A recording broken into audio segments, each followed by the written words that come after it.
have a quorum with all of the committee members here. And again, I thank you all for coming. And first thing we're going to do is accept the minutes from May, if there are no changes or corrections. No? Okay, Karen will enter them. And Greg, you're up first with the Sports Pavilion report. Thank you. Okay, we're going to look at revenue May to May. You can see that 2023 is down on league revenue. We had a Bowlerettes function last May, which we didn't have in May this year, and we're down one summer league. Open bowling's pretty flat, it's down 5%. Miscellaneous revenue shows up. We had 2 red pin events that hit in May one year and didn't hit the other year. Overall, we're down about 10%, which is, like I said, that's the Bowlerette function and being down one league. Food and beverages plus 1,000. Non-bowling revenue is pretty well flat. Grand total of bowling revenue, we're down 5%, and lineage is down 9%. Again, that's going to be from the function and being short one league.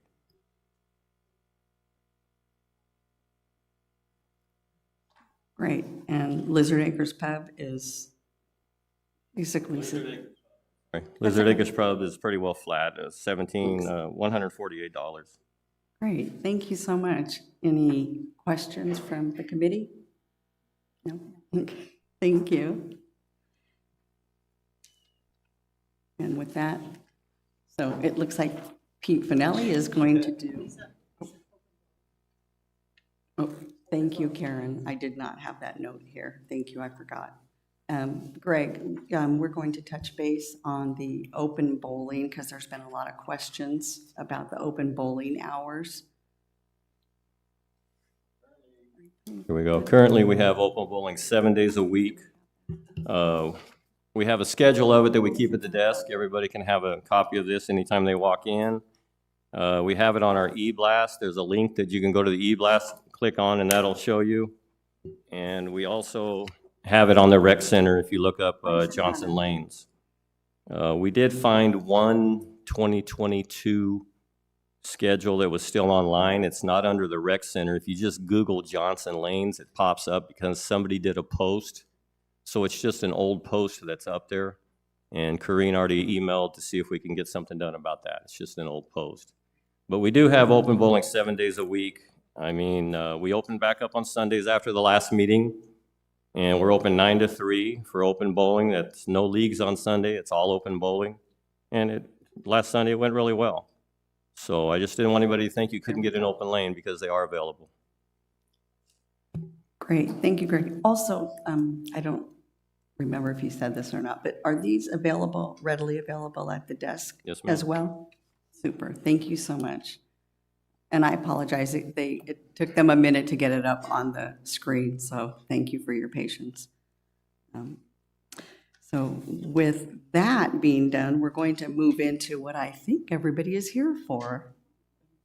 If I'm not, oh, I'm sorry, Pete. You know what happened? I already crossed it off, Pete, because I went right into it and I already crossed it off. So with that, Pete Finelli is covering for Cliff. Finances, the last.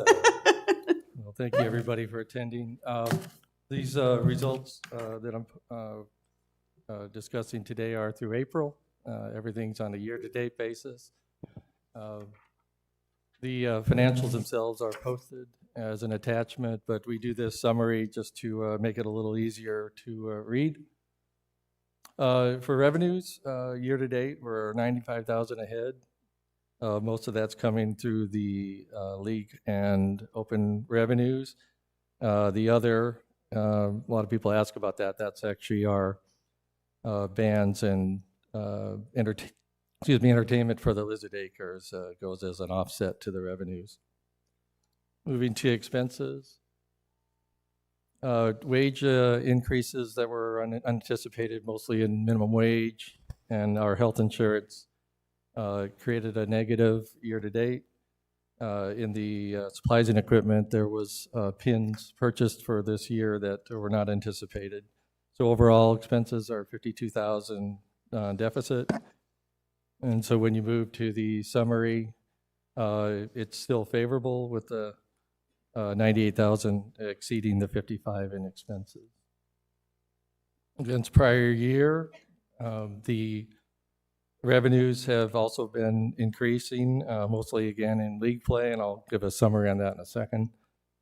Food and beverage, as was alluded to, mostly Lizard Acres, has been outperforming prior year very well. A little bit offset in the 13,000 more in that entertainment that I was talking about earlier. On the expense side, in July, a significant wage adjustment was made across all spectrums of full-time and many part-time, as well as in January, the minimum wage mandatory state mandate, I should say, created an impact against our expectations. And then the pins I was talking about didn't occur in the prior year in the supplies and equipment. So overall expenses were 88 negative. And so if you move to the summary against both, a relatively small deficit against prior year, mostly coming from those unanticipated expenses. Moving to an item that might interest some people, most of our revenue has been coming from the leagues. And then a couple of notables on the next one. Overall, the lineage is up about 1%, but the per line is about 7%, which is exactly in line with the rate adjustments that were approved by the governing board last year. And then, as I mentioned, the pins, but one thing I would note is that this is the final presentation for the fiscal year. We haven't closed the books for May, but it does look pretty promising. So, Great, thank you, Pete. Before I ask the committee for any questions, it's nice having you back. Thank you for the presentation. thank you. Committee, any questions for Pete? Okay, great, thank you.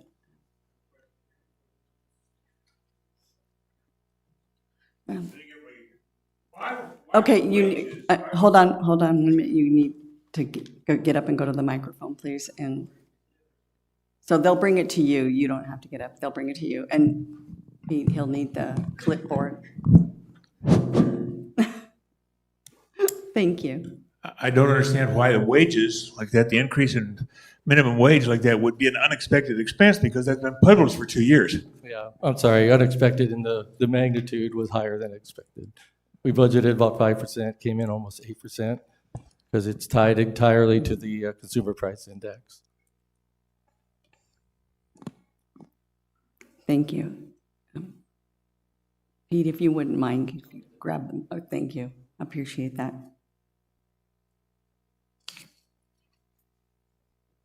And if you wouldn't mind giving him the clipboard, Pete, I'm sorry, but he'll need to fill out the clipboard with his name and rec card number.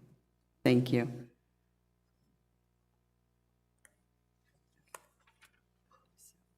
Now we will move on to policies, red line policies.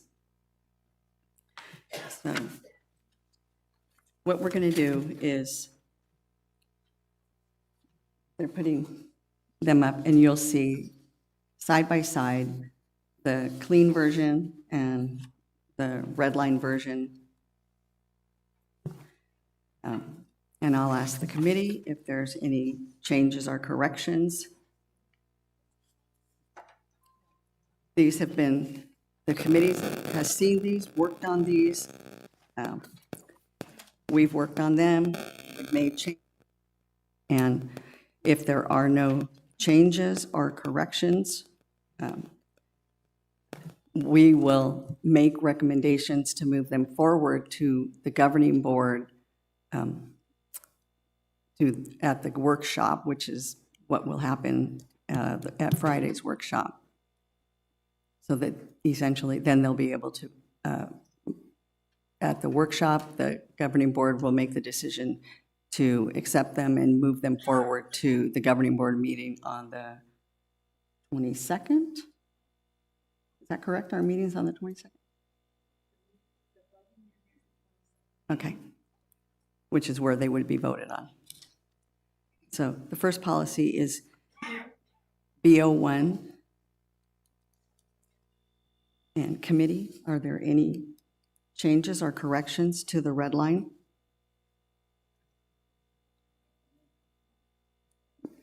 Hearing no changes or corrections. Lisa, would you explain what the changes are, please? Okay.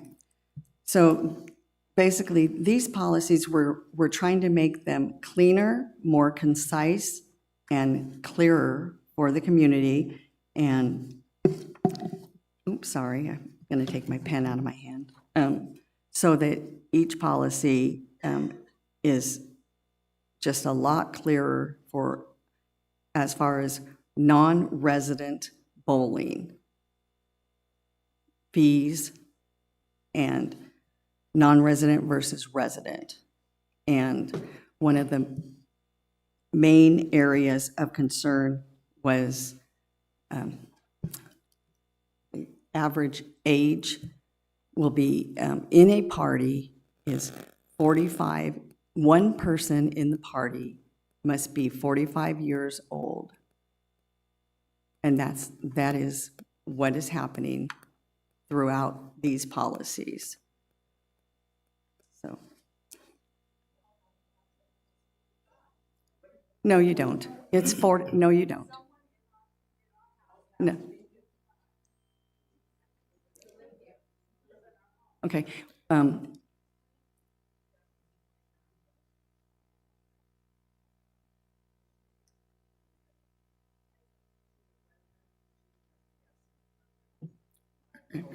So,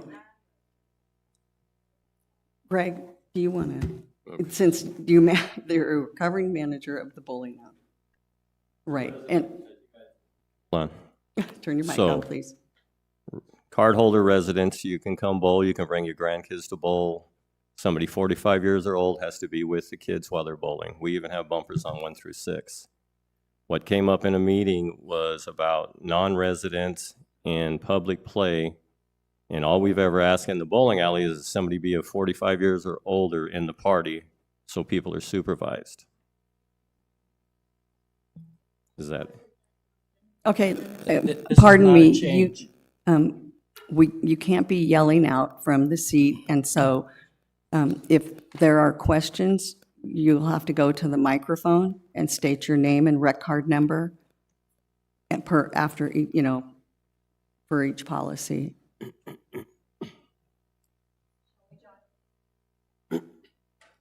Oh, it might have gotten turned off, Shelley.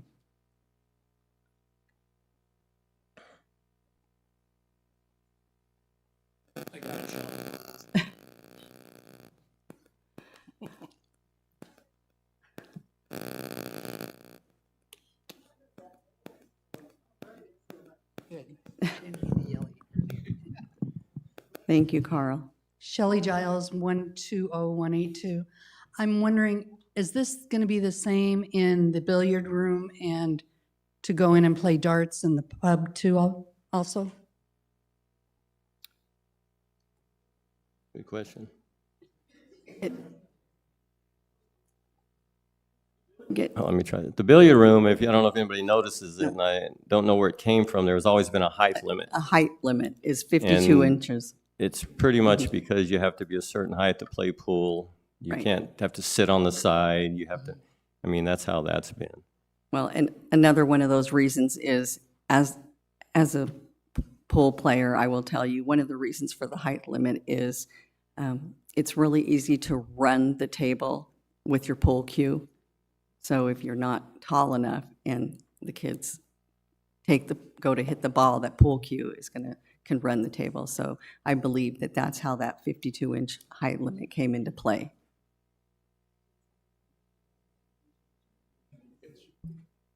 So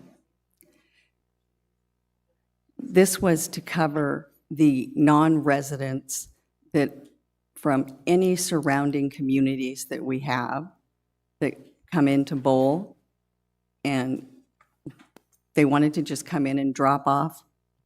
Say, a mom wanted to just come in and drop off her, kids, that are, 16, 20 years old, whatever, sign them in, get a lane, and then they wanted to leave. But that's not allowable.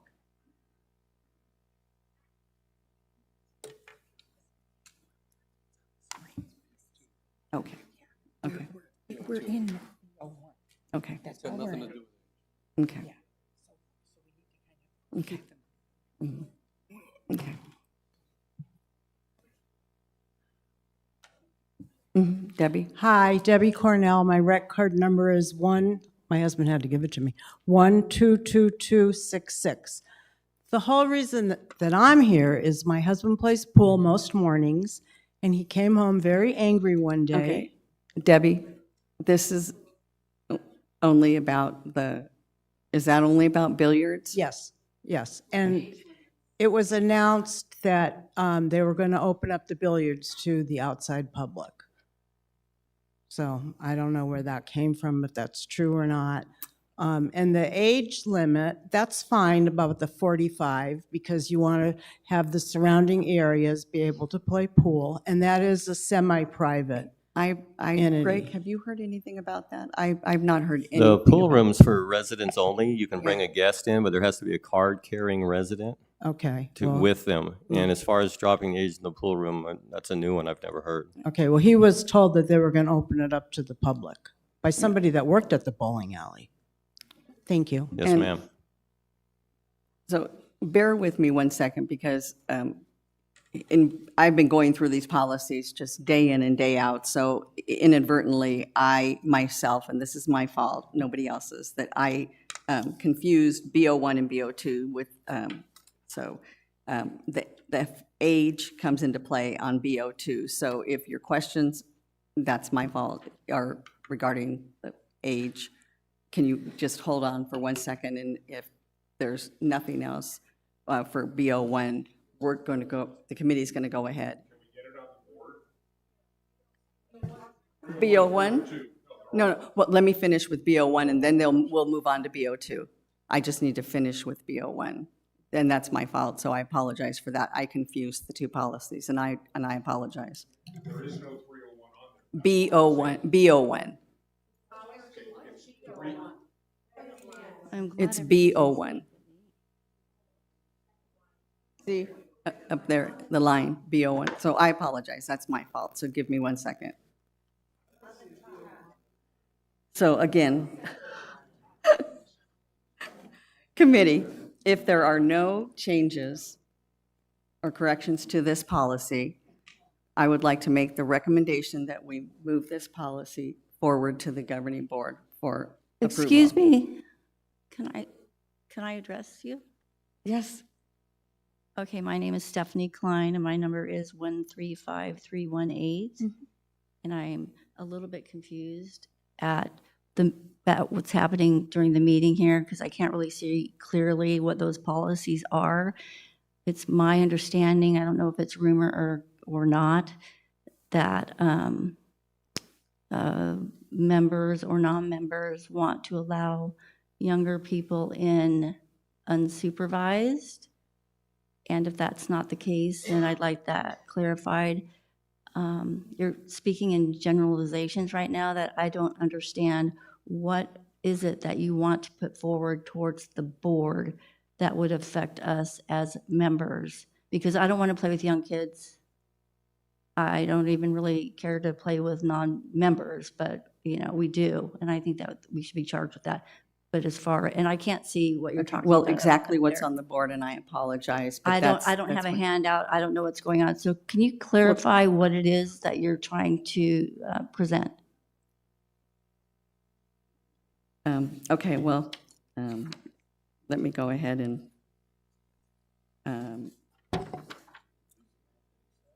yeah, please, Bill, if you would like to, go ahead. Other than me reading it line for line, Bill. Well, I wouldn't know because I didn't get the information. I just read it on Facebook. Oh, it's, So- the agenda was Well, with posted. all due respect, ma'am, that's a problem right off. Okay, just give me 1 second. The agenda was posted on Friday on board docs, and the attachments were there, so I apologize if you did not see them, because they've been there. But other than me reading it line for line, I think our GM, Bill Schwinn, would like to take a stab at explaining it. That would be great. So I'm under the opinion that we've looked at this policy statement B01. And I think we're okay with the changes that are being proposed there. Correct. Okay, now moving on to the next policy where we deal with the age of participants, B2. But I have to finish B01. You haven't finished B1? No. I'll need come to back fin- to me when Thank you. B2's on the board. Yes, that's what I'm trying to do, finish Thank B1. So, but I thank you for, so back to the committee. Do I need to say it again, Karen? Do I need to say my statement again? I don't know where my recommendation, no, I don't know where it went, Karen. I don't know what happened. Thank you. I don't know what I did with it. Thank you. Okay, so committee. The Sports Pavilion Committee Bowling recommends that the governing board approve revisions to bowling policy B01 as redlined. All in favor? Thank you. Yes. Karen? We're good? Okay. Let me check this off. Now, we are going to move on to B02, which is, this is the policy that affects the age of 45 years. It should be up? Are we up? Okay, thank you. It's non-senior, non-residents living as designated by the general manager. Is this the one you want to talk Yes, about, ma'am. Bill? Okay, I will yield to you. Okay, I hope this answers your question and that of most of the people in the room. Mhm. This is not anything, this has been blown out of proportion a wee bit. Correct. We have a policy in existence that basically states that senior non-residents are defined as those individuals 45 years of age or older, basically playing the game of bowling in our facility, okay? Several months ago, during spring break, a couple of homeowners came into my office and had a concern. We have policies that deal with age when it comes to people using the swimming pool. Outside people can play golf, outside people can come in and bowl, right? But as we sit here today, we have a 45-year age limit on that scenario. If you come into our office as a homeowner and you are age qualified and your child is with you, your child could be 35 years old, could be 40 years old, and you have grandchildren, and they wanted to bowl. If the homeowner accompanied that individual to the bowling lanes, they could bowl. And after they got done bowling, if they wanted to go to the swimming pool, they could go to the swimming pool. Age qualified, someone supervising the young children under 16, but if they have no children under 16 and they're 35 years old and they want to swim in the pool, they certainly can. What we have here is a bit of a hiccup, because right now, if someone were to come down and they were to go swimming in the morning and they wanted to use the pool in the afternoon, and the homeowner came in, accompanied them to the swimming pool, but didn't really feel like bowling that afternoon, the 35-year-old adult going into the bowling alley with a valid card that they paid a guest fee for was being run out of the bowling alley because they're not 45 years old.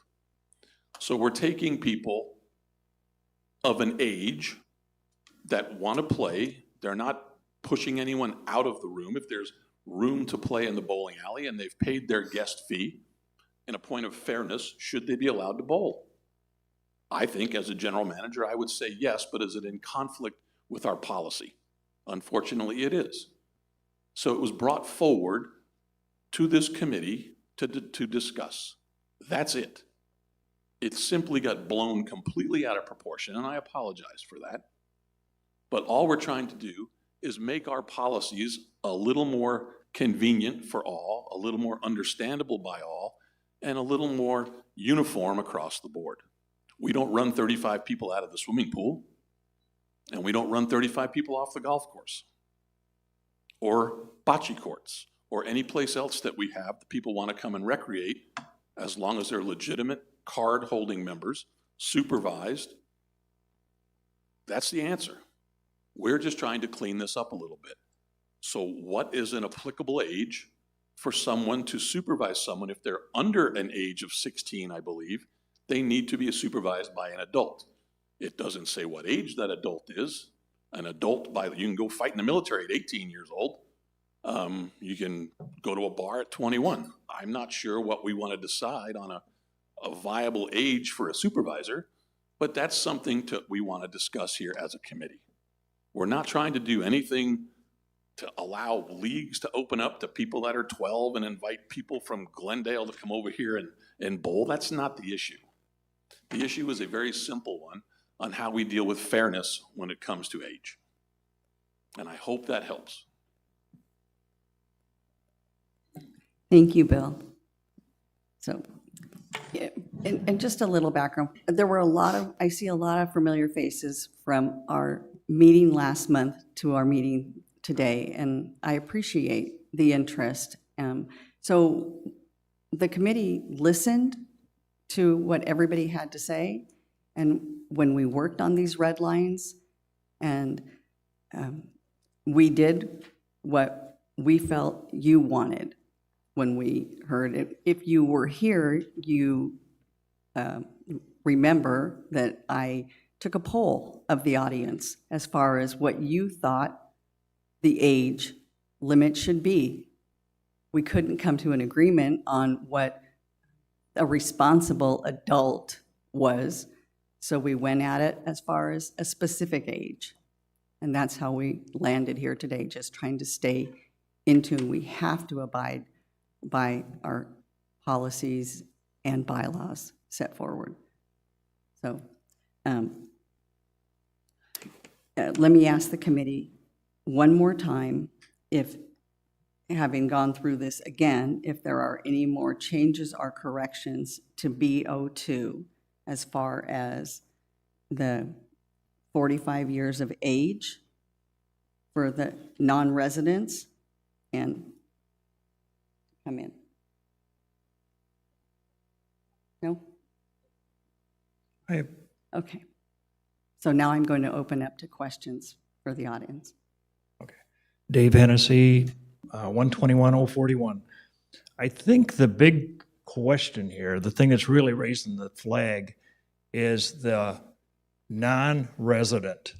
Okay, you're saying 45 years old, I understand, okay, but here's a scenario. 45-year-old mom brings in a van full of 13-year-olds. She can, in theory, with that, what it says there, she can walk into the bowling alley, plunk down some cash, and a bunch of 13-year-olds can have a birthday party at the bowling alley, and she's not a resident. She's not even related to a resident. And I think, isn't that kind of what the stink is here? Yes. Okay, we have a problem with non-residents coming in and using our facilities that we're paying to maintain. We just had to buy a bunch of bowling pins, right? Because everybody's using them up. I think that's the issue right there. Okay. You see the issue? I do, but one of the things that we have to remember is that the bowling alley, Sports Pavilion area is it operates like the golf courses. It's a standalone facility, and it's open to the public. And we need that revenue. I don't think a lot of people understand that that's open Right. to the public. And we need that revenue. No, we don't. Okay, I can't have everybody yelling out, please. I don't think there's a question whether or not we need the revenue, because obviously it's coming back. And it's coming back. You can see it on the lines up there. I think it has to do with opening this community up to people that live in Surprise or Vistancia or whatever, and they can randomly come in here and use our facilities, because on the previous slide, if you look at it, it has billiards, it has Wii bowling, it has darts, it has all of those things that are available to them also. That was at the bottom of the slide. No. I didn't read it right? That is not, they Well, are why not is it all available. yellowed? It looks like Those it's all- items are not available to them. Billiards is not available to the public. We is not available to them. They, however, they can come into Lizard Acres and enjoy Lizard Acres, but they cannot play darts. Bill Poff, 109950. Any special events that go to the bowling alley have to be approved by the general manager. So if someone wants to bring a birthday party into the bowling alley, they have to coordinate with the general manager. If they are not a resident, that's where it gets stopped. Okay? A person cannot just drive up their car, come to the bowling alley and say, I want to have 35 kids in here. Okay? They can't do it as a birthday party. It says in the lines in there, down there, if you look at the very last one, that the sports pavilion manager to determine the eligibility of league members and general approval of participation. So everything goes through the general manager for special events, tournaments, birthday parties, whatever. That's covered in leagues and especially, I believe, in BO3, bowling and special events. All special events go through the general Correct. manager. That's BO3.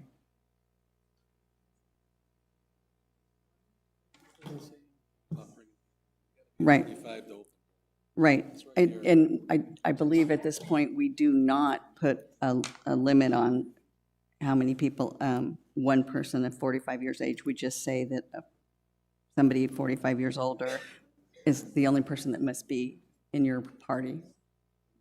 Paul Right Kleckner, here. 128-508. Billy cleared up a little bit about the Wii bowling, the billiards and everything like that, because there is nothing in these policies that we have up here that give any kind of an age restriction to those additional items, darts, billiards. The only place that it mentions the 45-year age limit is specifically identified as bowling in this policy here. That's the only section that identifies 45 or 45 plus. The second thing I wanted to question is, why would the bowling manager's authority be usurped with the phrases per league rules?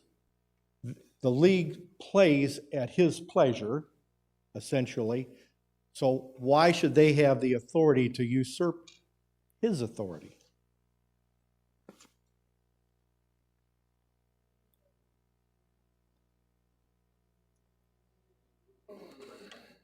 I'm sorry, where specifically are you referring to? 3.0. 3.0. Okay.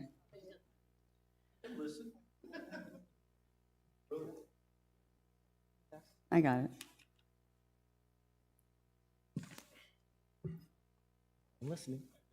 Let me try. I think more along the line of what, I understand what you're saying, and the manager should have the last say. I agree with that, and he does see the league rules. I think more of what that's trying to address is if there's a league and their rules don't want somebody under 50 in it, then that's their league rule, and that will Correct. be followed. So if we allow somebody in there at 45 with your league, if you've got a men's league and they don't want anybody in there under 55, then if that's in their rule, that's what would be followed for that league. Okay. And in that case, because I'm the president of the Storm Scratch League, our limit is 50 years old, and we do enforce that. My personal opinion, looking at all of these BO1 through 4, it was apparent to me that there was very little bowler involvement in the development of the policies. Because I look up there on the board, and there's only one bowler, and that's Greg. So I just saying, based on my experience and my request to actually be on this committee, that bowlers are not involved. Okay. Thank you. Jolene Piaskowski, 132268. I just want to make it clear, I'm not too sure Bill made it clear. If you are a resident and you bring someone that is under 45, it is okay for them to bowl. However, most of the times, Nana and Grandma and Grandpa, they usually stay to watch those kids bowl, okay? So that is not the problem. We're talking about the non-resident bowlers that need to be 45 or plus to bowl in our facility. Got that? So if you are a resident and you bring a guest and they have their little piece of paper signed because they paid their fee, or they don't even have to have the guest fee, right, Bill? To bowl? Guest Not at pass- bowling, they don't guest have to have pass the guest doesn't fee. apply. A guest pass doesn't apply to A bowling. guest pass doesn't apply. You can sign them in, but you can't leave them there without a mom or a dad, or you, grandma and grandpa, a resident, correct? Right, a resident must stay with them. Right, a resident must stay with them. Correct. So I just want to make sure, right? Is Right, that correct. how it is? Correct. I mean, Yes. Correct. and I know, Bill, you're saying 35-year-olds, like, I have a 37-year-old that, would like to come and bowl with her kids. Yes. Would I watch them? I probably would, because I have 3 grandkids that are going to be bowling. Right. But Right. if you couldn't, But if I couldn't, and you had something to do, you had a hair appointment or something, but your 37-year-old son wanted to bowl, no guest pass allowed, but they are your guest and they paid a guest fee to go swim in the pool earlier that day, they're being run out of the bowling alley because they're not 45. well, then maybe we need to spell that out, that if you are a guest of a resident and you are, that's a touchy subject, because That's why we're here. that's the resident really needs to be there. Sorry, mom and Correct. dad, or sorry, daughter, son, you can't bowl because I can't make it. Oh, well. Okay.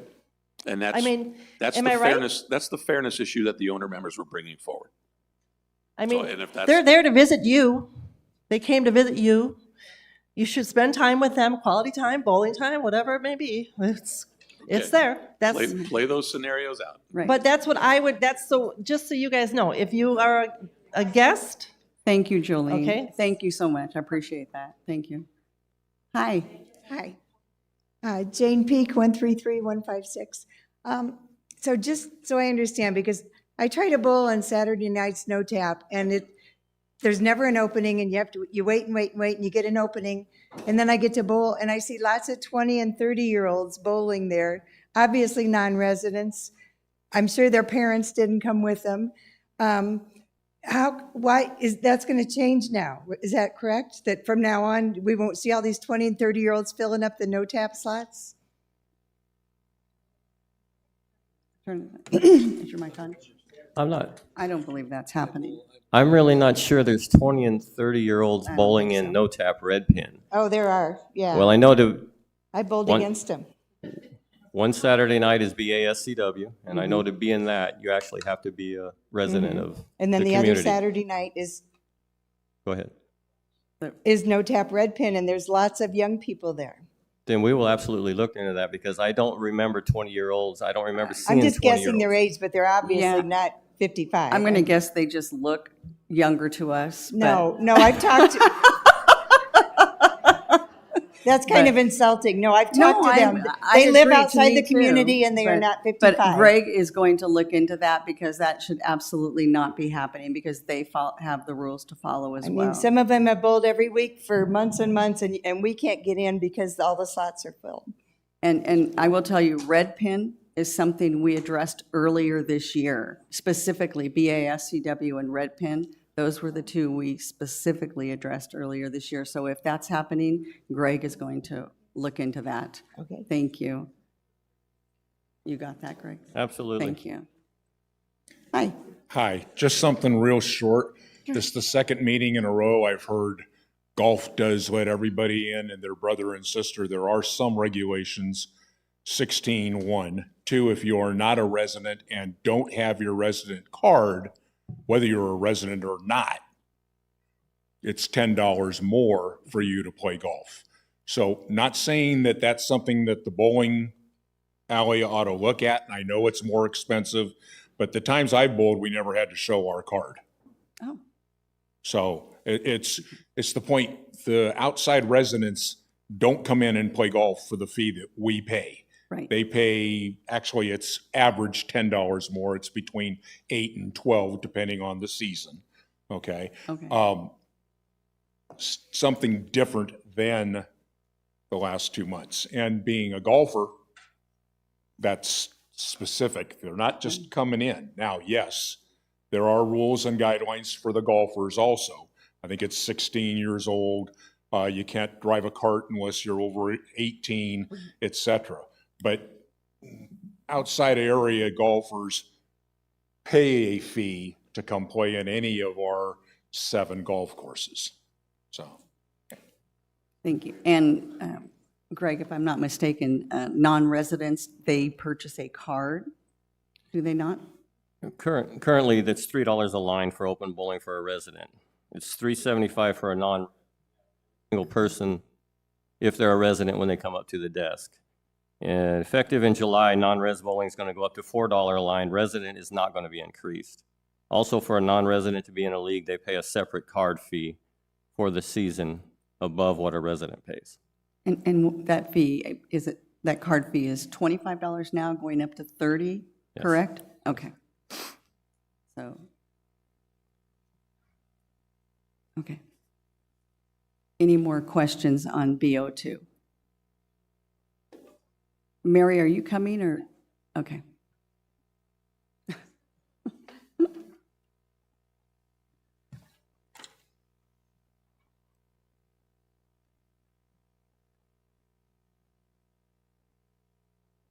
To clarify, Mary Gaynett, 133113, and I'm speaking as a resident, as I am an employee, but he was talking about earlier, about somebody coming in with 3 vans, 16-year-olds and stuff, I think that's the one that's in 4.2 that says just one bowler has to be 45. I think that's the one that's the issue. I think everybody in the group needs to be 45 and older. If they're non-resident. Greg? Right, but would you- 4.2 says just one bowler in the group one bowler in the whole group has to Right, be 45. right. So it needs to be, everybody has to be 45 for non-residents. Thanks. I want to clarify with Greg. Like, so Right now. what do you constitute, like a large group like that? Wouldn't you consider that coming in as a special event? To have a party there, as was stated earlier, you'd have to arrange the party. It would be a special event. It would go through the manager. Okay, that's what I thought. Okay. So, But if 12 came and just showed up and one person's 45, then that's where the 4.2 comes in. Because we're not saying all of them. We're just saying one. You're correct. Currently, as it You are. is, one person 45 years or older in a Right. party. Yes. And that's what the question, I guess, is, are they okay with just one person in the group being 45? Or are they okay with just one person being 45 and the rest of them, it doesn't matter? okay. We're going to ask the committee Okay. to look at that. Thanks. Oh, we have one more coming to the mic. Yes, one more just to Yeah. piggyback on that last Sure. comment. So when I see a person 45 or older for a group, Christopher Waller, my number is Thank you. 140558. When I see one person per group, wouldn't it be better defined if we put one person per lane or one person for 2 lanes or one person for 6 people or something like that? Something more specific. That's what I was going to ask the committee, if they wanted to put a specific number per group, if they wanted to limit it the group. Okay, and then now my last follow-up is, do we have the resources, the ability to enforce that? Because it's one thing to have a rule, but I mean, if we don't enforce it, it's useless kind of, right? Right. It's going to fall on the bowling alley staff. All of it. Thank you.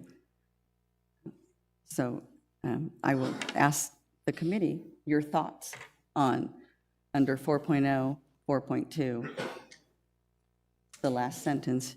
If bowling in a group, at least one bowler must be 45 years of age or older. All residents pay the non-resident lineage fee. But do we want to add a sentence that says we limit it to the number of people that can be in the group, or B, if they have over this many people, they must have a second person of 45. Usually have 5 people. Okay. So let's just say bowling in a group of 5, one bowler must be over 45 years of age. Then you've got 1 lane covered. You need to turn your mic on. So I'm sorry. So, I'm sorry, I just said that we should make that if bowling in a group of 5, because basically you have 5 people per lane if you have a full lane. So if we change that to if bowling in a group of 5, we have to have a person of 45 years of age on that lane. okay, so.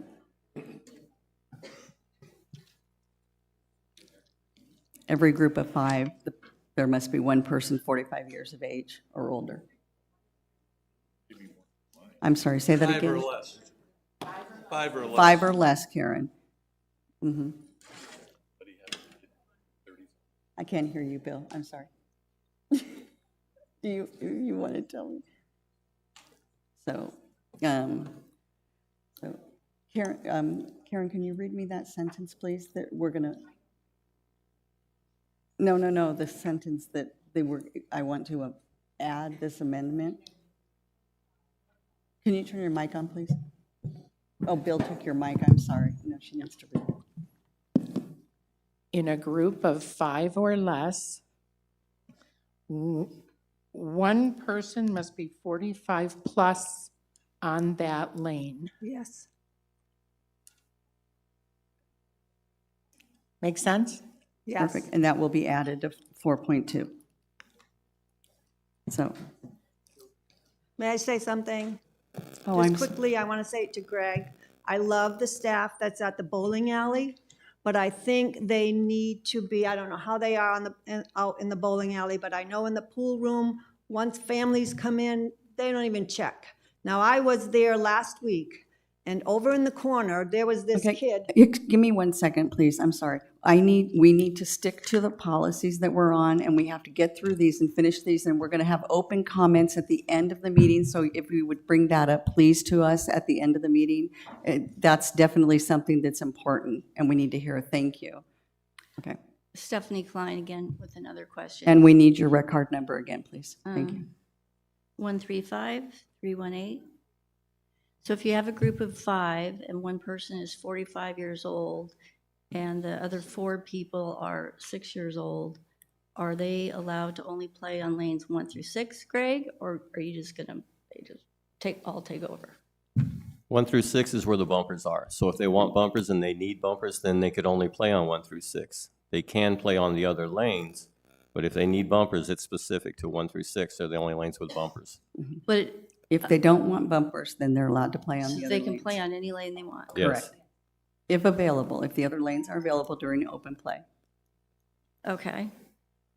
Also, just another quick question. Do the tennis courts and handball and all of these other areas, do they have these same age restrictions? We and can't speak for them. You can't speak with. Oh, for them. Carl, I'm sorry, Carl Wilhelm is going to. No, we don't have the policies that define like this because those are not public areas. Those are for member use only and their guests. So if they follow the member, your association ability to use those facilities and you bring a guest and pay for a guest, then the age restrictions are not defined that way. Okay, gotcha. Yeah. Okay, so with no more questions, I'm going to attempt, now that we have a revision, I'm going to attempt to do this. The Sports Pavilion Bowling Committee recommends that the governing board approve revisions to bowling policy BO2 as redlined with the revision to 4.2. If there are, everybody concur? And that revision, again, is what I read before about if a group of 5 or less, in a group of 5 or less, one must be 45 plus on that lane. That's what she's addressing. Is that the way it's written? Per lane. It said on that lane.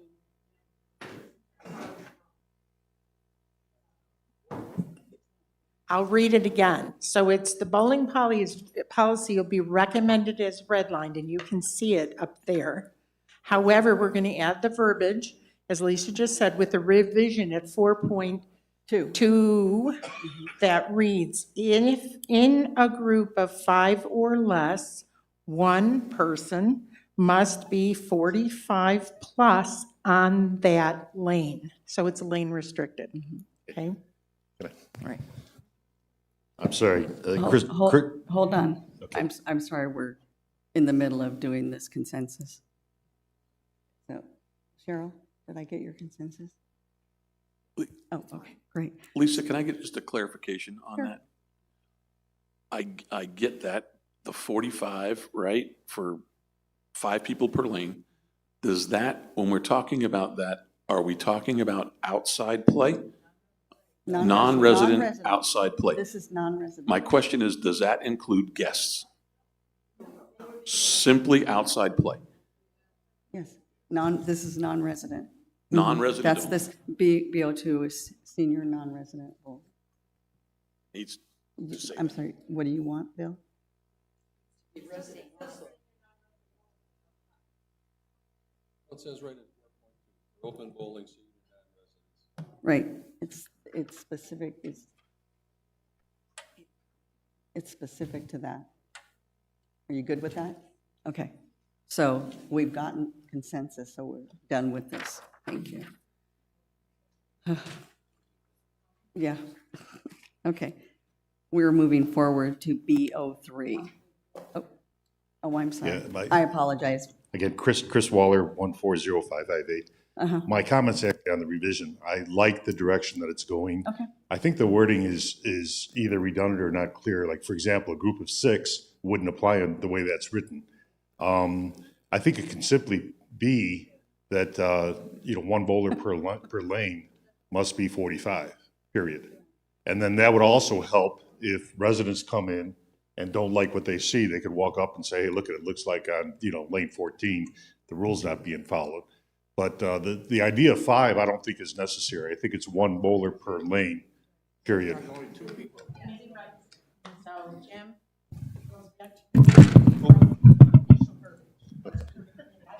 Whose mic is on?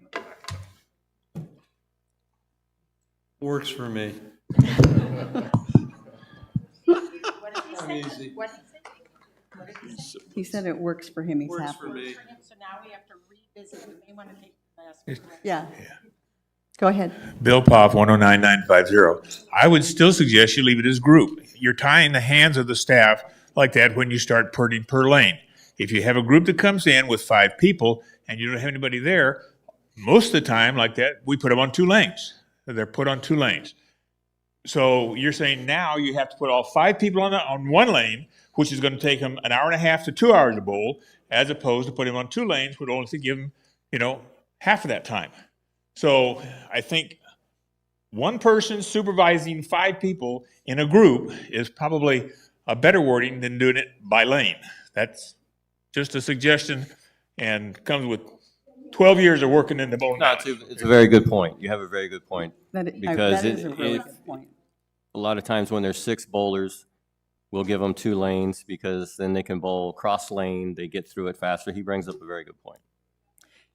Perhaps the better wording would be across over 1 to 2 lanes, a pair of lanes, correct?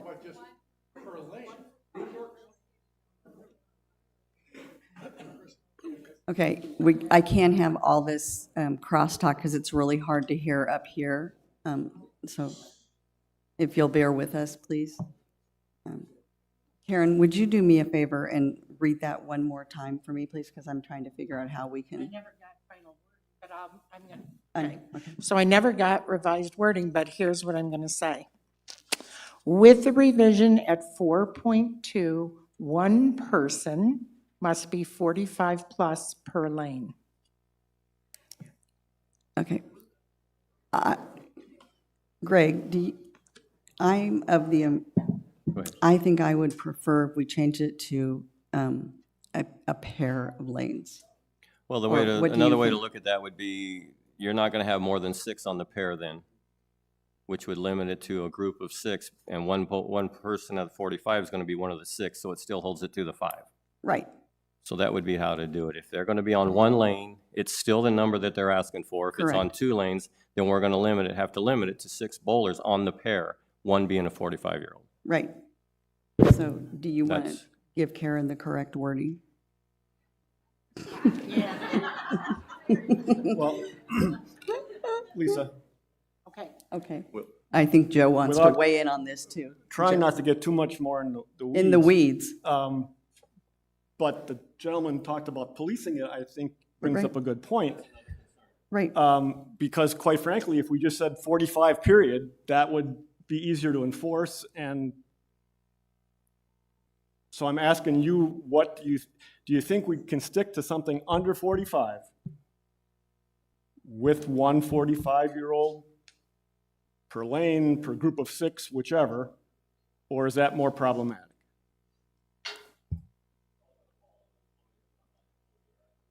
Right.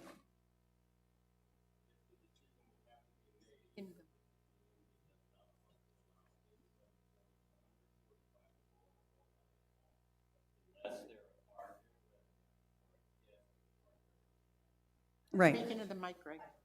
Greg, turn your mic on. So that's the decision that would have to be made. I mean, we're talking about, we've always had it that somebody's 45 years older in the party. That's ever since I started working there, and it hasn't been an issue that I'm aware of.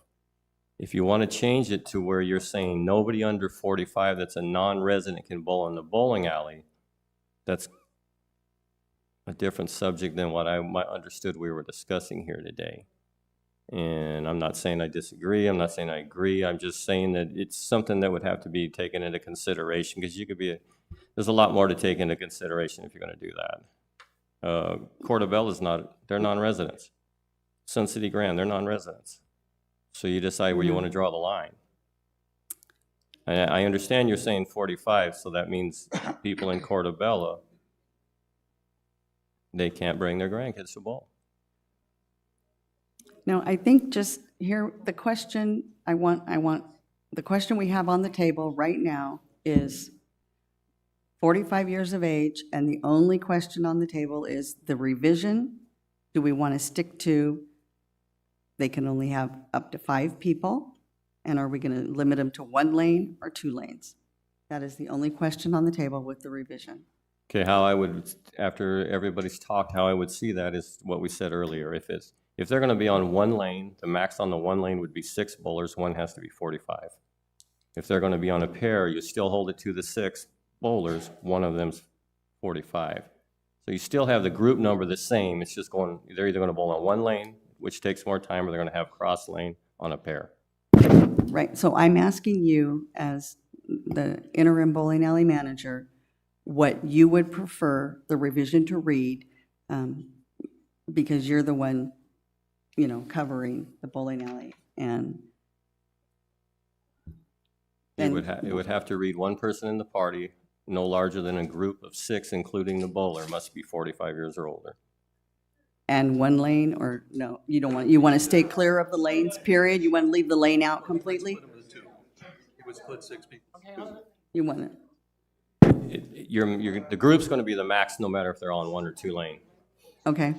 Does that make sense? Leave it up to you, your desk people, your Well, staff to decide? If there's 1 lane available, then they're only gonna get the 1 lane. You can, okay, so we're going to leave it open. Okay. We're going to leave it as it stands, Karen. And as it stands, was in the group of 5 or 6? Up, Group of 6. 6 is including the the person that's 45. Including the bowler. Correct. Including the 45-year-old. And it'll be up to the staff's discretion. If there's only 1 lane available, they get the 1 lane. If there's 2 lanes available, they can have 2 lanes.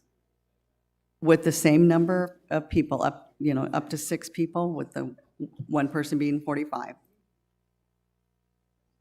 Oh, I'm sorry, I didn't see you there. I apologize. No problem. Go ahead. Bob Edge, 125901. We need quiet. I think most of the people that are here, at least from the bowling side, are concerned with younger people bowling, non-residents. I have no problem at all. Anybody who lives here wants to bring their grandkids at in to bowl, that's great. However, I think we ought to be discouraging outside people from bowling in the bowling alley. And I wouldn't do it by age. I wouldn't do it by age. I would do it by monetary. If you go bowl on the other side of this valley in any bowling alley, because I've done it with my kids, the lineage is $7, $8, $9, $10 a game. Correct. We are encouraging outsiders to come to this bowling alley with their kids because it's cheaper. And I think you either restrict it and say nobody under 45 bowls here, or let's put some lineage in place that's in line with the rest of this valley. If you want to make it a revenue center, then price it like the other side of the valley.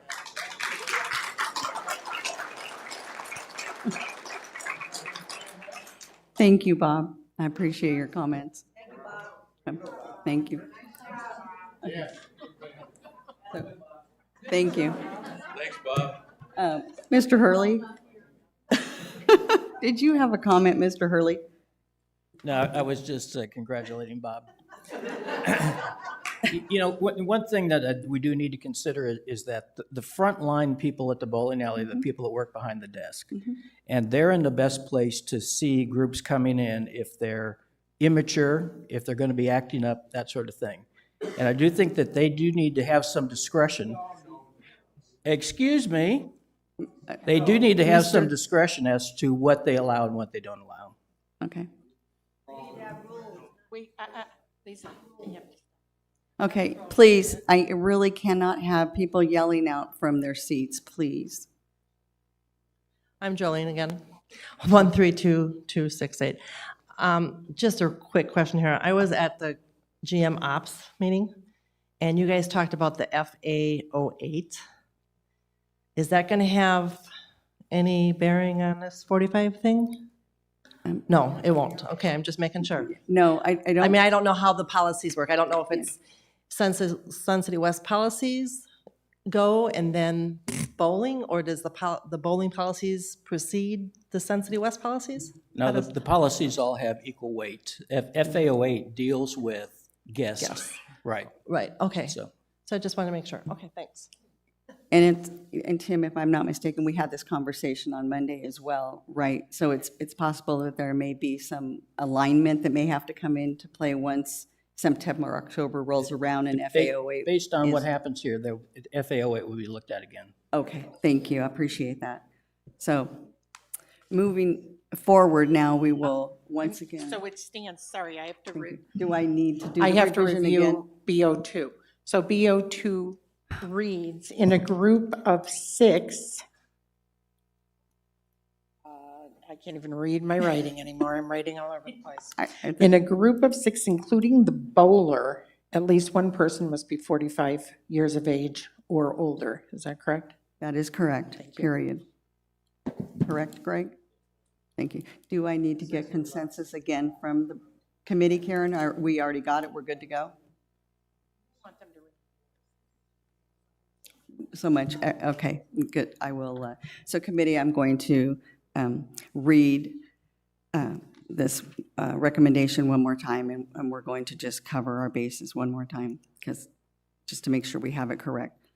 The Sports Pavilion Bowling Committee recommends that the governing board approve revisions to bowling policy B02, senior non-resident bowling, as redlined with the revisions in 4.0, 4.2.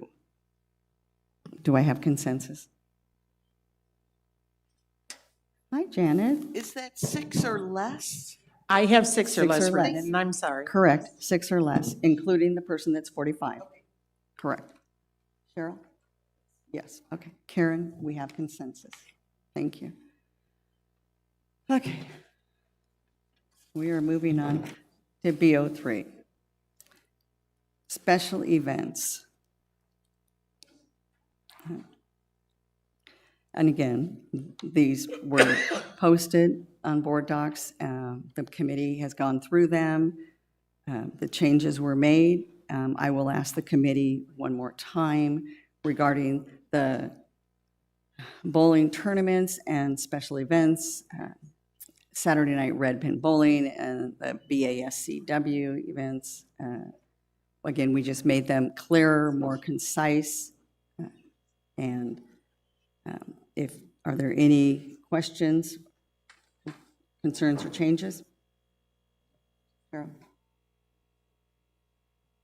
Greg, did you have any questions with this?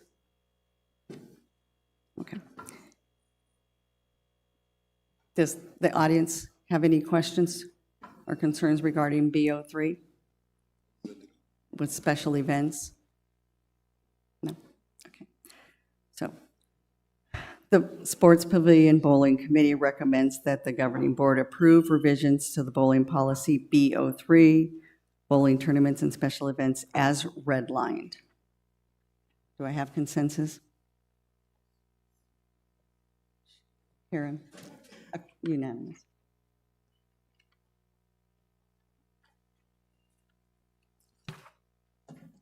BO4, regarding bowling leagues.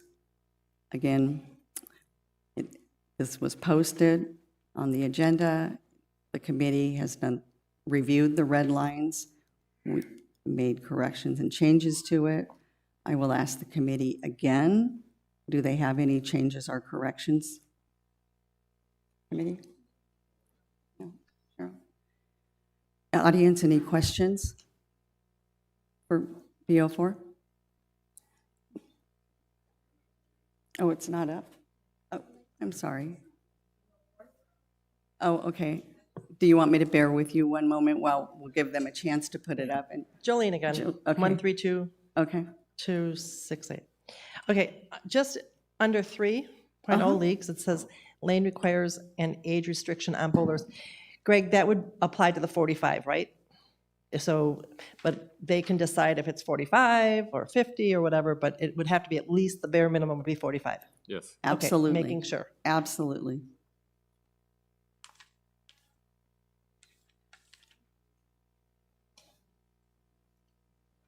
Is it up? They're just having some technical difficulty.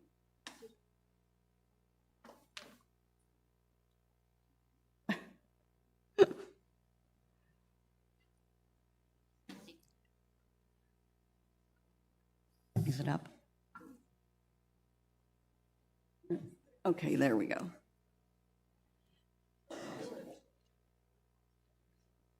Okay. So again, BO4 pertains to bowling leagues.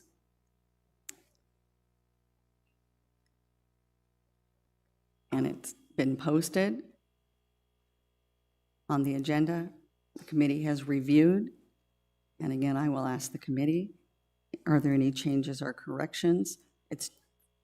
We've just cleaned it up, made it clearer. And again, to Jolene's question, the leagues, we are sticking with the 45 years of age, but if a league specifies on their own terms that the league is 50 years of age, then that is the age, 50 years.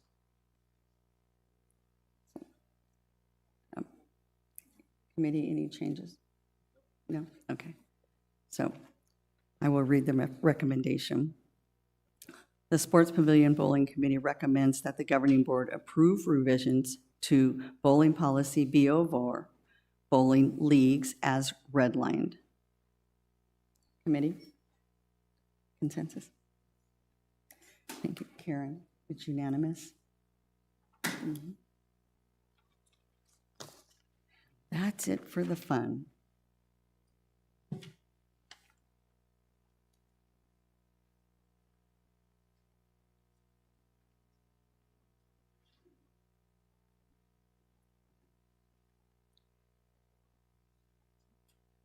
Now we have 405, which is a Lizard Acres update.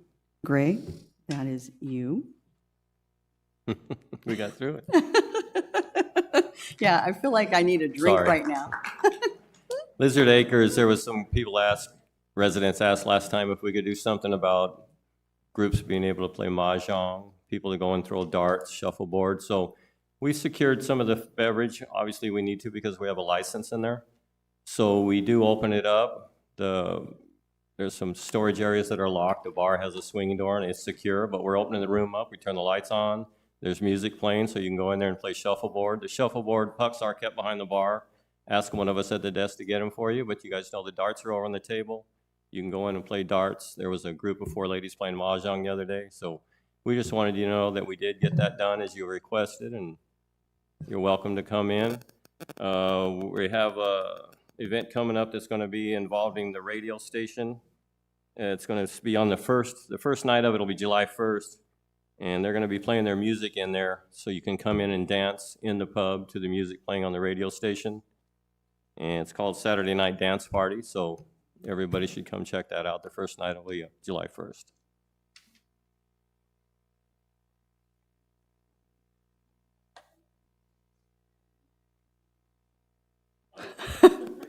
Thank you. I mean, trust me, I'd like to be done, but thank you. Any questions for Greg regarding the Lizard Acres update? The audience, any questions for Greg? No, okay. So with that, we will go into 406, the Sports Pavilion Bar Concept Working Group update. Joe, do you want to do this or you want me to do it?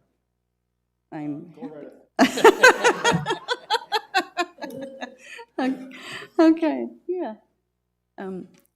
Martin, are you putting up the FR1 or?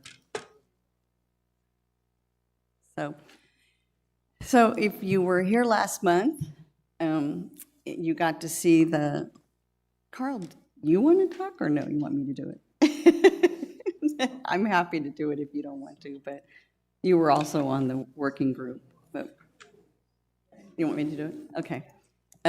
So we had well, it was a subcommittee, now it's called a working group, and they worked diligently on a concept to come up with, their task was to come up with a new design for Lizard Acres, which would be more conducive to the room itself.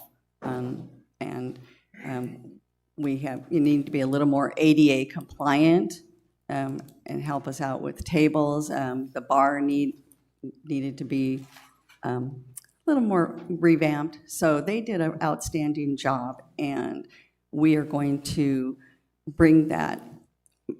They've done a great job. Carl put together a wonderful drawing, and so based on what they've done, I am going to, the FR1 that's up, I have filled out, and I'm going to bring that forward to the governing board on Friday. There's an estimated cost of approximately $225,000 on it, and we're going to bring it forward and hopefully see what the governing board, if they decide to move it forward. We're asking for it to be done on the 24-25 budget cycle.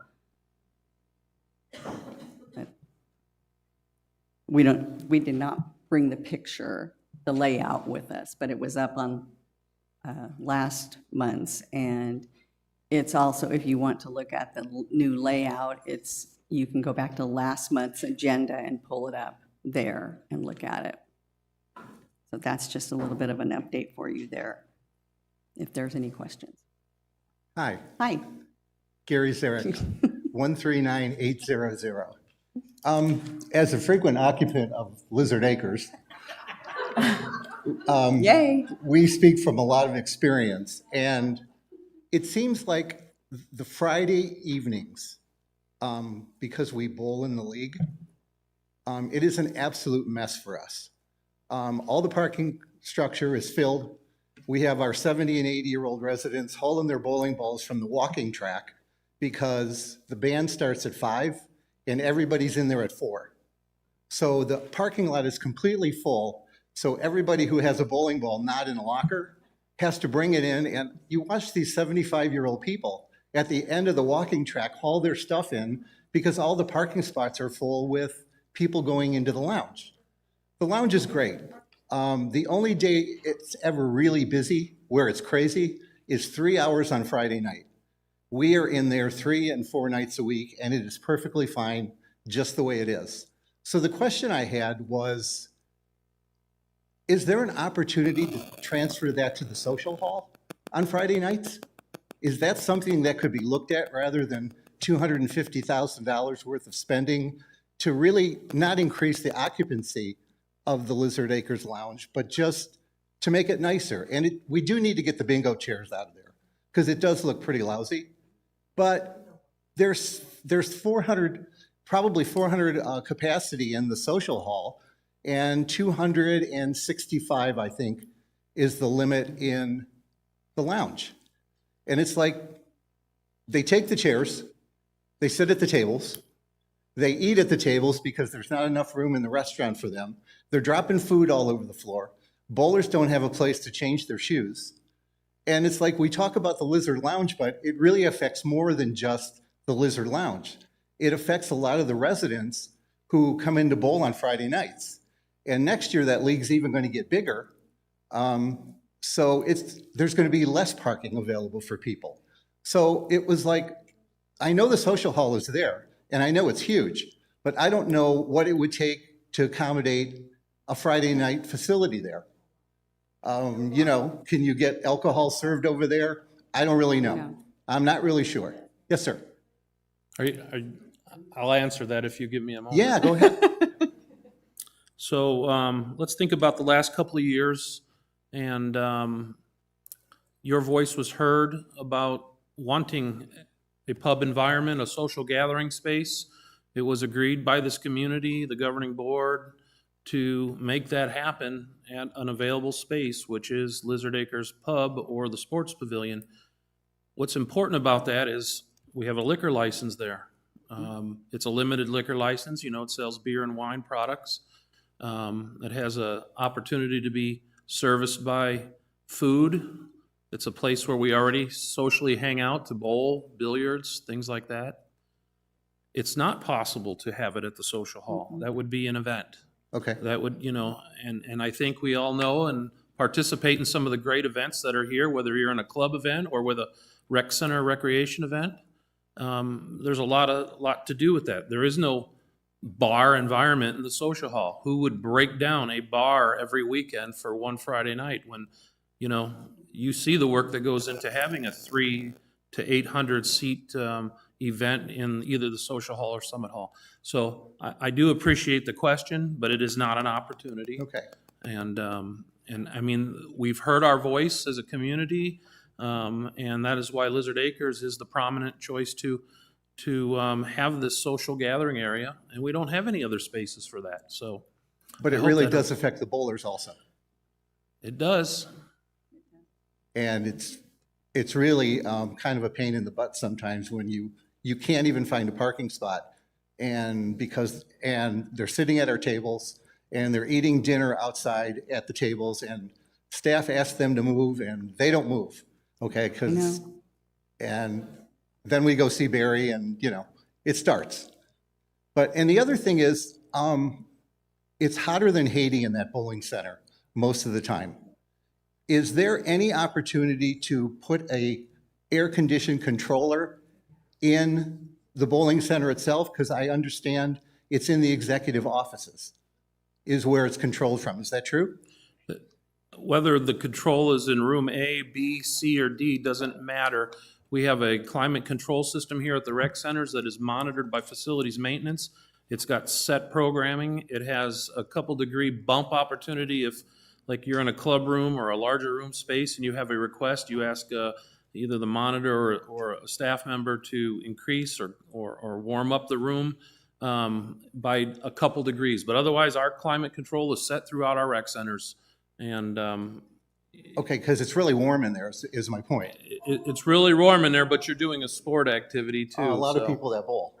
Okay, please, let's not yell out from the crowd. Also, to answer one of your questions, Gary, we also have charter clubs having events in the social hall on Friday nights. It's just a question, because Right. So sometimes, you know, it's really unfair because people can't even get in there. I know. It's so clogged up. you I know. And it's pretty hot in there too, I imagine. And one of the things I want to, when I first started, because it was my one of my tasks, this committee actually was tasked last year with bringing music to Lizard Acres. And we started it on a Wednesday night, and it was great. It was wonderful. And then it got moved to a Friday night. So, yeah. I don't bowl on Wednesday night, I so know. that would work really well for me. Here's the dilemma. You just can't please everybody all the time. And so I appreciate, thank you. I appreciate your Okay, comments. thanks. Because, thank you. It's hard. Thank you.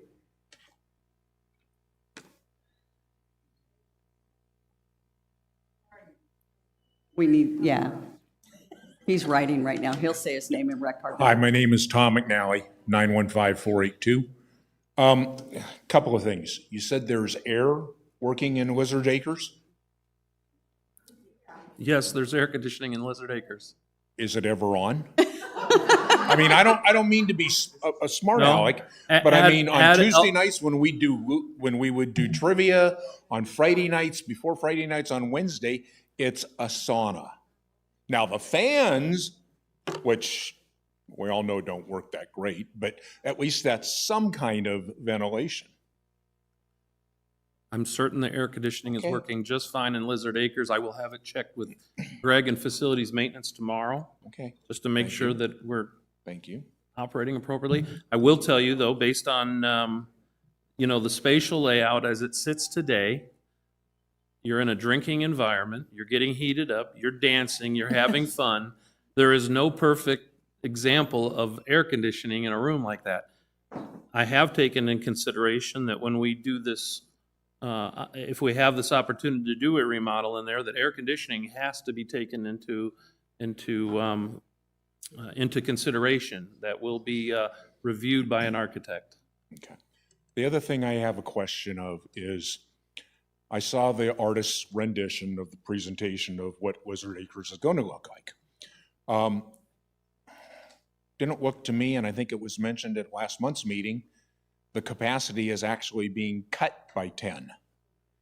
The bar, great idea, wonderful look, but if anything, capacity should be raised. I know, how do we do that and still do ADA and everything, but there was some consideration in the past where the Friday nights are not at capacity. Well, for those of us that go in there on Friday nights, getting there at 4 o'clock because it starts at 5, and if you don't find a seat, it becomes an issue. And it is capacitated, and so much so that, like the gentleman was talking about the bowling alley, you have people sitting, not so much anymore because, Greg, your people are now trying to get away with that. But their comment, as I've heard, is, forget that, we can't go in because there's no seats in there, so we're going to sit where we want to sit. My point there is, and I get it's the layout, beautiful layout, but we're spending $250,000 on something that may, $225,000, Thank you. that isn't going to increase other than the looks of it. So I'd like to mention that this is a concept. Director Vines and her committee are turning in an FR1 for governing board consideration. It's the part that's important so that I can do homework as your projects manager. So I've said this many times over the years, I'm neutral on these projects. I'm not promoting, I'm not disagreeing. So all these things have to be considered by myself and the professionals that I hire for legal occupancy. So it is very possible, based on this concept, that it shrinks the amount of occupancy in the room, that everything that goes with that code of air conditioning and seating arrangement, this is going to be a little bit cleaner lounge environment, still being able to partake in some entertainment. I believe that the committee discussed that a serious evaluation of what level of entertainment we are going to promote on Friday nights to kind of discourage the the amount of people that want to show up. So 'Cause you can walk in. We've kind of created a social hall event moment where we have special events, and that might have to get curtailed.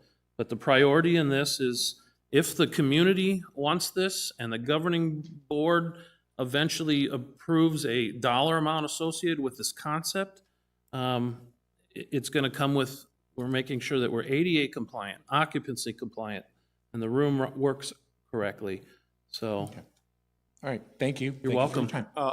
I'd like to just chime in also, sir. First of all, thank you for bringing stuff forward, because that's what we're trying to represent is you all. And I was on this working group, by the way, so and I got to tell you that when I first looked at redefining the space, because it wasn't very apparent that Friday nights in particular, very popular amongst our residents, and the issues that you mentioned. So if I would have looked at a blank state and I was in my mind saying, well, then if it's up to me, my vote's going to be, let's get the dart machines out of there and let's get the shuffleboard table out of there, because it'll give us some more real estate for seating and so on.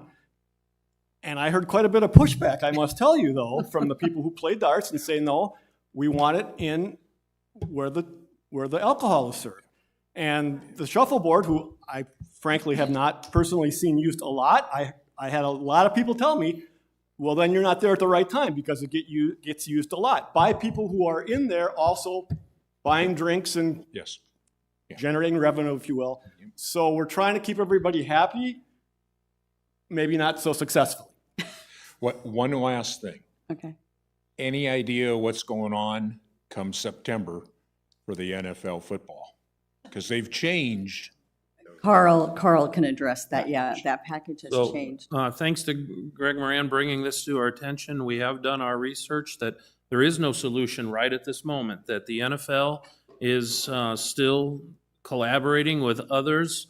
Our belief is that, they're not going to give the United States revenue up for NFL Sunday ticket throughout bars and restaurants. So I got a feeling that we are going to be presented with an option right down to the wire, right, sometime this summer for the season, but we do not have one set in stone yet. So, and it's beyond our control right at this moment. Right. Thank you. Chris Waller, 140558. This will be quick. I stood in line just to ask about getting NFL games on Sundays. So I'm glad to hear people are working on it. I moved in last year, and I was kind of surprised that I couldn't go down and just watch my away game. Instead, we have to go up and, leave the community. So I'm glad to hear you're working on it. Thank you. 122-267. My name is Bob Hunter. Something we haven't talked about, I love the Lizard Acres, but one of the worst problems that no one's ever even talked about, maybe I'm the only one who feels that way, but the acoustics in there are terrible. They are absolutely horrible. We're talking about putting all this money into other things and not even addressing that, unless I'm missing it somewhere. Yeah. So sometimes the cart gets put before the horse, but our Barry Hardesty and Greg Moran put in the budget this year for sound system improvements, both in the bowling alley and in the Lizard Acres area. Bowling alley? A sound improvement system in the bowling alley. And so Lizard Acres. both were approved. I would not spend any funds on Lizard Acres until this concept was either approved or denied. But regardless, we will have some form of improvement in the Lizard Acres Lounge. Yeah, because it's terrible in there. You can't even talk to the person next to you, It will all be part of that concept. Okay, thank you. Right. Thanks, Bob. Now, mind you, folks, that space was never designed for acoustics to begin with.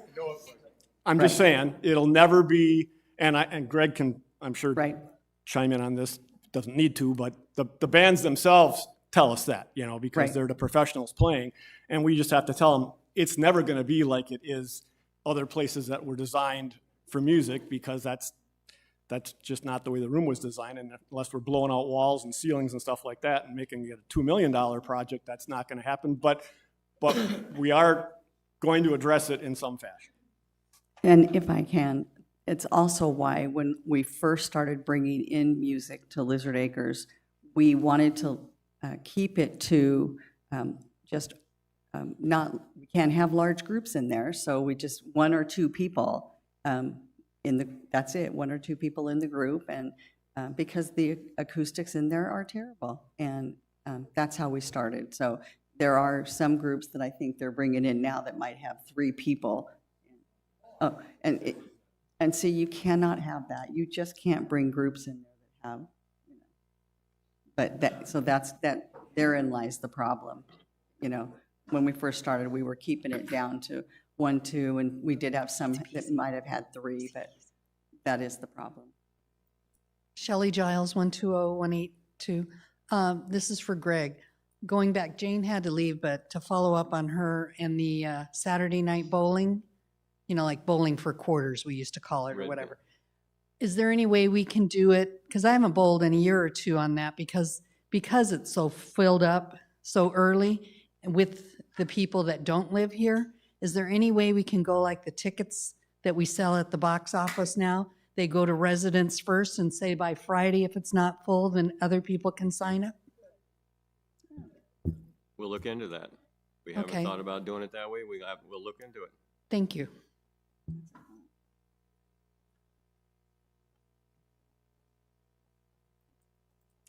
Peg Martinez, 139799. All this conversation about Lizard Acres, I'm just wondering if anyone here attended any of those meetings, because I did as a resident, and sometimes there were only 3 of us at those meetings, Joe and Carl and myself. And I'm just saying, if you have concerns about areas, go to the meetings. I went as a resident. I was not a committee member, and I was able to speak. They listened to me. They didn't give me a hard time. Thank you. Anyway, I'm just saying, go. If you have these concerns, we've got the money. I mean, we're putting in the whatever for the money, and but you had opportunities to voice these concerns forever. So I'm just saying, get involved. Thank you. And let me say once again, let me remind you, this is just conceptual. It's just something that we kept hearing from people over and over and over. Can you do this? Can you do that? So we put together the committee, and they brought this forward. And as committee chair of the Sports Pavilion, it's my job to take it forward to the governing board. And again, just conceptual. Paul Milinovich, 127770. I'd like to go back to the one point that the gentleman brought up probably about 30 minutes ago or so, and this is addressed to you, Madam Chair, and to Greg, that the fees that are charged to non-residents that are 45 that come in and bowl, and the groups and that so on, that I really think you should go back to your page, readdress exactly what the fees should be. I know we pay as residents and card carrying, I think that something like was $3 per game. Correct. Okay, and for our guests would be the same thing, our guests. But if they are coming in that are non-guests, the 45, the groups and so on that come in, then I think you should move or readdress that line back on the first page. Instead of being $3.50 for them, I think you should check with the other bowling alleys in the area and readdress and push that up to the $8, $9 per game, whether it's correct or not. But that way then it becomes a little bit more reasonable. Yes, sir. So not to correct you, but why we've been cautious with that is, as a resident, you pay the resident fee. As a guest, if my grandkids go in there, they pay the guest fee. No. Yes, they do. Yes, sir. Yes. I understand that, Well, but I'm saying the ones that come in from off the street. Understood, and that's the concern that we've discussed is, so now do we need to go to a 3-price structure? Because $3 for a res, $3.75 for a non-res, so then do you have a non-res with a league card that gets a certain price? Then do you go out to another price point at that? I understand your point, because you're right, you can't go anywhere and bowl like you can, for the price you can bowl here. Right. Especially for the facility we have here. I don't know if anybody's been around, but they don't hold a candle to this facility. Correct. Those are entertainment centers. This They is are an actual bowling entertainment center. centers. But you Correct. just made the point, though, that you said for a league member would be $3.75 a game, correct? Something like that? For a non-resident. Non-resident league member. And if you're a 2-game, you get a certain 5, 10, Correct. 15 cent But for the discount. non-person coming straight off the street, then you should be looking at what the price would be And comparable to the other bowling alleys. That would involve another price level, which So- we Correct. can absolutely discuss. If I may, it is, you are correct. It is this committee's job every year to review the fees, as it is every committee. And Greg is involved in that as well. It's our job. We come up with new lineage fees, what we think. It's my job to present it to the governing board, and it's the governing board's job to approve it or disapprove it. And so I can't tell you yet whether or not I will be sports committee chair again. Mr. Hurley is the one who can tell you that, but come September, when they have to, it's the new chair is here, and it's their job to review those fees. That I'm sure that is something that, I know every year it's our job, that's our job, so we absolutely will be doing that. But I understand your question, but we just understand, we were cognizant of the fact that you're coming in as a grandfather, and it's $3 a game. Should it be $8 a game for your grandchild? So that's kind of why we kept it in line. No, so it would have to be a separate structure, but that's why it stayed as close as it has. That's why it has stayed as close as it has. Does that make sense? Yes, it does to a certain extent. I'm just saying for the person that just walks in off the street with a Right. group to say, hey, we found that we can bowl here on Sunday morning, Right. sometime or like that, and we can get it for this amount compared to others. Understood. That's a fact. So that Because would I be know another you, price I know level. you look at saying, well, we have our card, someone coming in that bowls in the league that may not live here, that's 50 or something, they have a card. Yes, sir. Okay, but it's the person that walks in that does not have the card of those two areas that you should look at then, Understood. and then We bump it up. absolutely will look at that. The committee will look at that. Thank you. Thank you. You got the note, Greg? Thank you. No, we can't change it, so, but the next committee. Hi, Sharon Dennis, 127057. There's been a lot of talk about the amount of people that are visiting the pavilion on Friday nights. I'm wondering if a lot of the people that are going into the Lizard Acres are non-residents. No. And we're paying as residents for the band, we're paying for the facility, and as that gentleman talked about, all the people taking up the tables where the bowlers are and eating out there. Well, the pavilion is for everybody, not just for bowlers, but I understand what he's talking about. But I'm just wondering if a lot of it is because there's a lot of non-residents coming into the pub and enjoying all the free, not free, cheaper wine and beer, and if there's a way that we can monitor that. Yeah, this was addressed at the last meeting as well last month, but I'm going to let Carl speak on it again.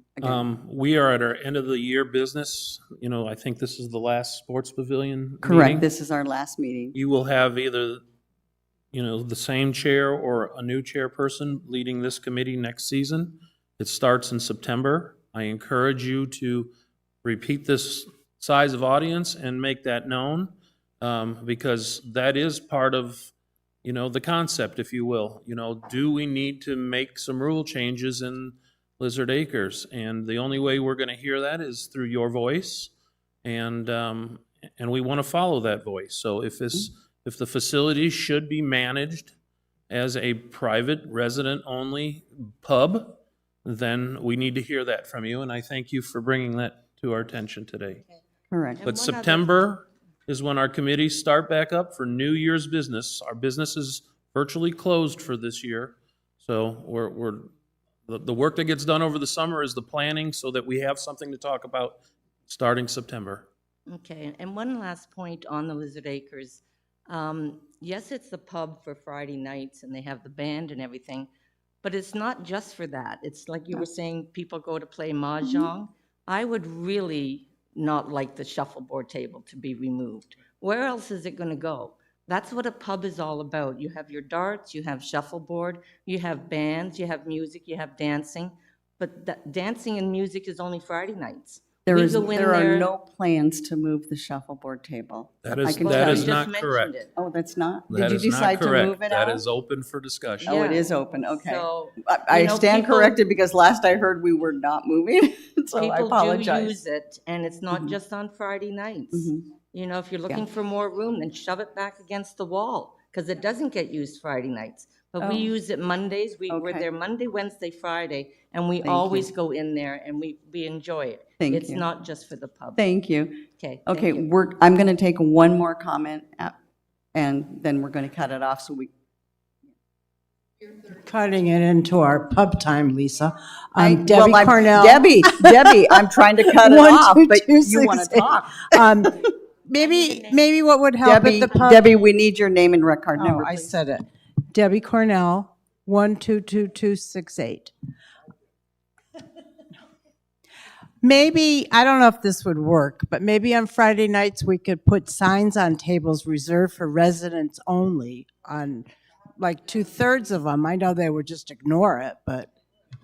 Yeah, I don't know. The problem is, because it is, at this point, it's still, it's a public facility, but also one of the problems you have too is that, the entertainers that we bring in, they have a large following, and a lot of them have a large following, and they're bringing their people in. And so, like Carl said, come September, please come to the meetings and voice this so we can address this, whoever your committee chair is, whether it be me or somebody else. Well, I'm so Bring this up. happy that we have the Lizard Acres, and let's all go there now. Please. Okay, oh, Pete, I'm sorry, did you want to say something? I just brought up the budget. I've been hearing you possibly referencing changing rates for non-residents, open bowling next year. If you do look at this happens for golf, this happens for other things. It does say right at the top, bowling fee schedule subject to change by the governing board. They do have that authority to make a change during the year.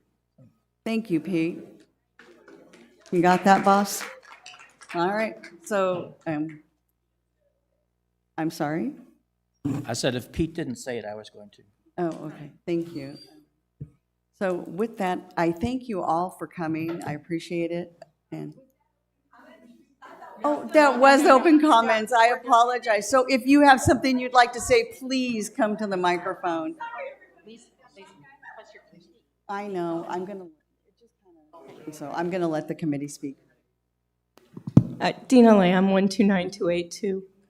A couple of things. One, we already this year, for next year, we have multi-tier pricing at the golf courses. So it's not unheard of within the community. So I don't think that we should be afraid of that. Second thing I heard was a request about reserving things in advance. We also have that at the golf courses. So I don't know if you guys can be part of that tag system, use it, but it's already there and it already stops non-residents 4 days out. So something to look at. Last but not least, last but not least, Sure. as a fairly new resident, only 4 years, first time at one of these meetings, I applaud you all for being calm, cool, and collected. There was a large gathering here that was misinformed. I'm also your local resident giant IT nerd. Your IT department has the capacity to create bots that scan Facebook and Twitter and whatever for comments about Lizard Acres, for example, or Sun City West.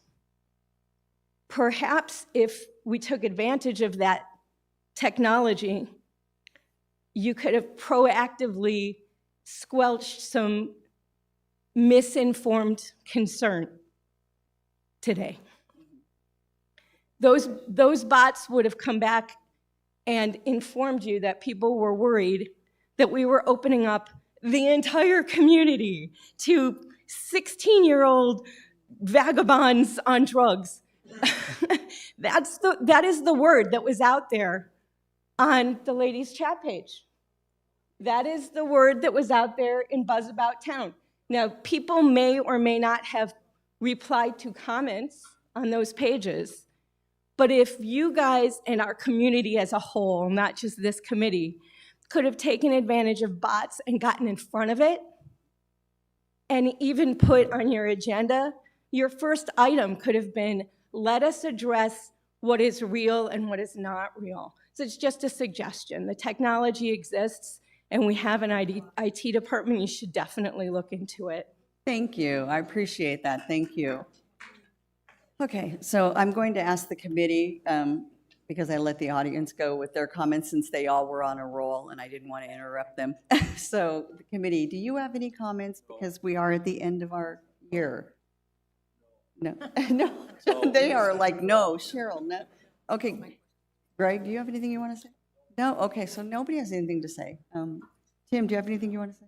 No, okay. So I am, what I would like to say is, oh my Lord, I have to tell you, my meetings are usually 15, 20 minutes at the longest, so I have to say thank you for bearing with us. This is by far the longest meeting we had in 2 years as I've been chairing this committee. Absolutely, Carl. Thank I'd you. like to thank Greg Moran for stepping up and being an amazing assistant. 100%. Greg, you have been a huge asset, and also I'd like to thank Pete Finelli as well for jumping in today. It absolutely was great to have you back on board covering for Cliff today. Thank you, Pete. Appreciate it. So with that, I am going to adjourn the meeting at 3:21. Thank you.